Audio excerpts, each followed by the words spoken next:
Bismillahirrahmanirrahim. Assalamualaikum warahmatullahi wabarakatuh. Waalaikumsalam warahmatullahi wabarakatuh.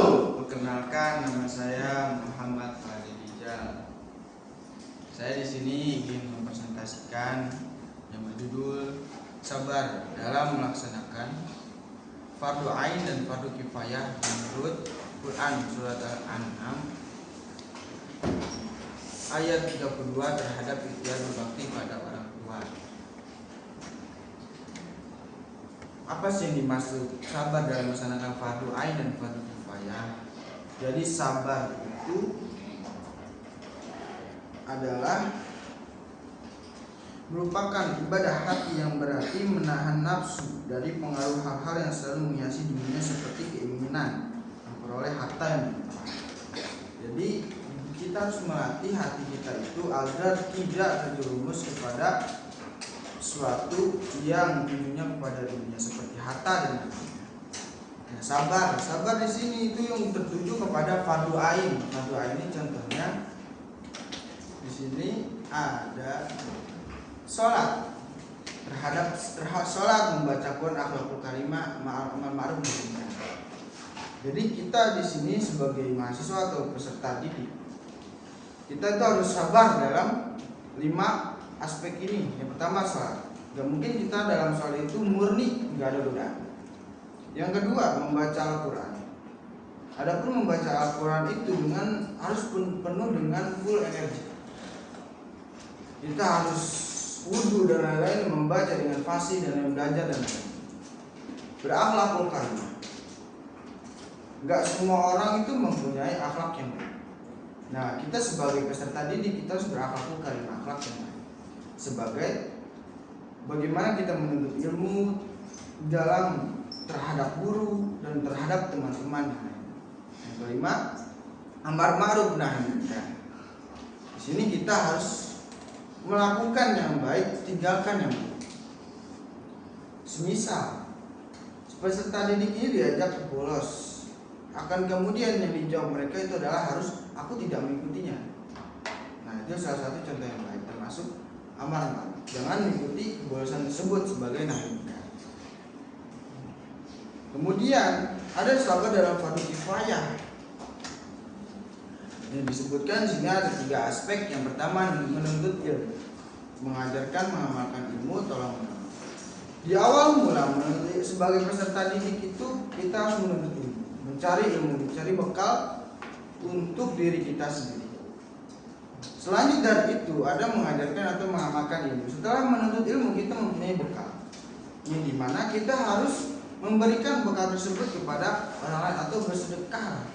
Kita bersedekah ilmu kepada orang yang masih fakir, masih butuh kepada ilmu.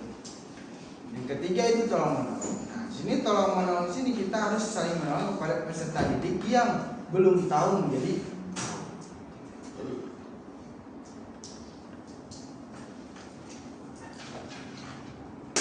Seperti di dalam surat Quran, surat Al-An'am ayat 35 yang berbunyi, A'udzu billahi minasyaitonir rajim. Bismillahirrahmanirrahim. Wa mal hayatud dunya illa la'ibun wa lahu walad darul akhiratu khairul lil ladzina yattaqun afala taqilun. Yang artinya kehidupan di dunia hanyalah permainan dan kelengahan, sedangkan negeri akhirat itu sungguh lebih baik bagi orang yang bertakwa. Tidaklah kamu mengerti? Pesan moral pada ayat Al-An'am ayat 32 ini, jadi kita harus bersungguh-sungguh dalam beribadah seperti sholat dan lain-lain. Karena kenapa? Karena dunia ini hanya sementara.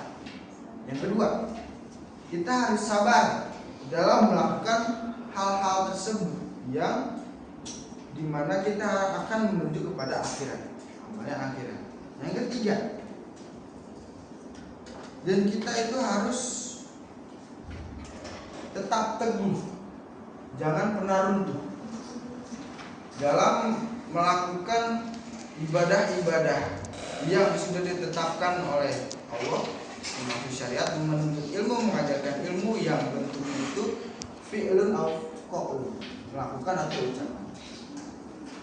Jadi kita jangan pernah down, kita strong sebagai menuntut ilmu dan pengajaran.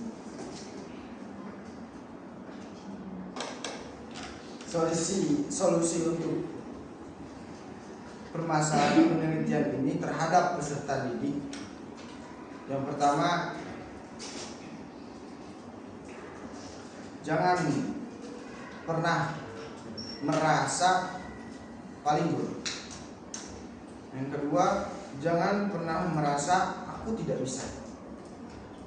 Yang ketiga, selalu berdoa